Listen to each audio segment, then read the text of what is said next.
Hey, real quick, guys, before the video starts, yes, I am sick, so this is the voice you're gonna have to get used to. But you're just starting to get into cars and you have no idea what to expect from the car community. Let me just say that the car community definitely has its fair share of bad apples, but don't let those bad apples spoil your view of the whole bunch. There are some absolutely amazing people in the car community who would want nothing more than to spread their love of cars to other people who are interested in their hobby. They'll tell you anything and everything you want to know to be able to thrive in the community. And while I'm not as established in the car community as I'd like to be, considering, I don't even have my own project car yet, I've learned some things about the car community that I think would be useful for new enthusiasts who want to get into cars and are excited about being a part of this community. The number one tip I'd say is buy whatever car you want.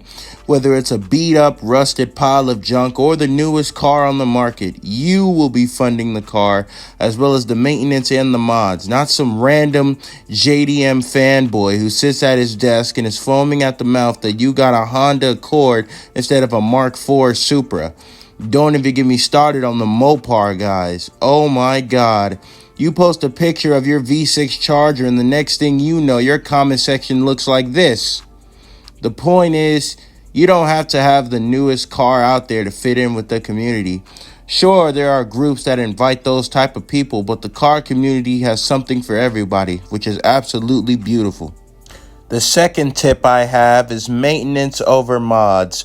As I said in the previous video, making sure the car is 100% functional stock is more important than adding a turbocharger to your engine, which will eventually blow up because the engine was abused by the previous owner.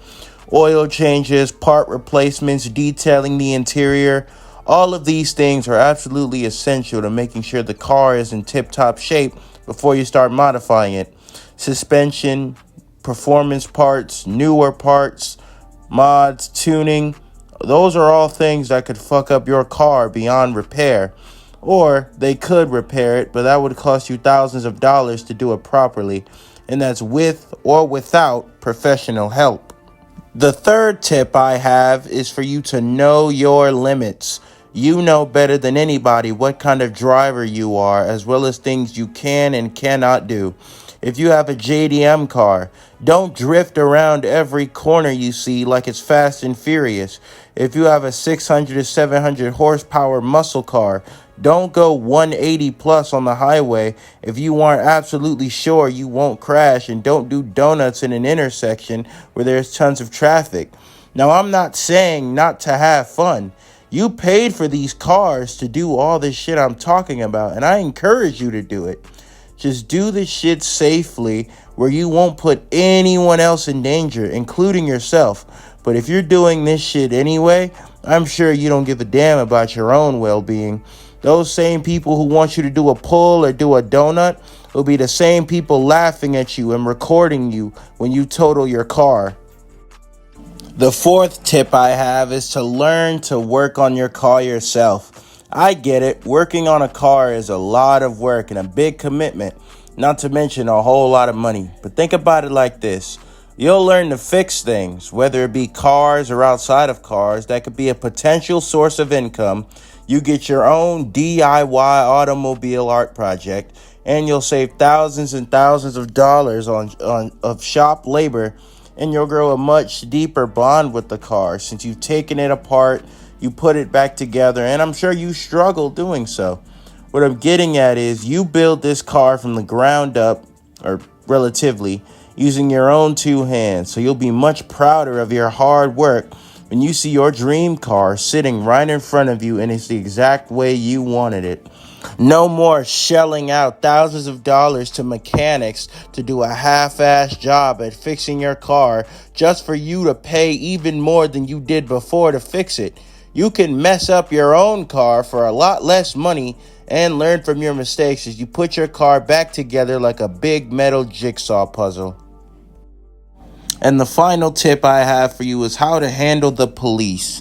The police have been a controversial subject for years due to their many transgressions, and we'll leave it at that.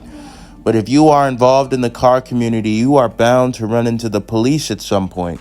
Say you're at a park and chill meet at a gas station and the police show up. Now, normally the police wouldn't show up unless there was some kind of illegal activity going on. But if you aren't involved in said illegal activity, all you have to do is stay calm. You know you did nothing wrong and you have nothing to hide. The problem starts when people start acting reckless, or even worse, they start running from the police entirely. See, I wouldn't recommend running at all unless you are extremely confident in your driving skills and you have a car that's capable of going over 180 like a Hellcat. And even then, I'd recommend against it. The main point is to stay calm and just do what they tell you. You never know. They may have pulled you over for like a busted taillight, and they would have let you off with a warning. That's it for me, though, guys. Stay tuned for the next video coming soon.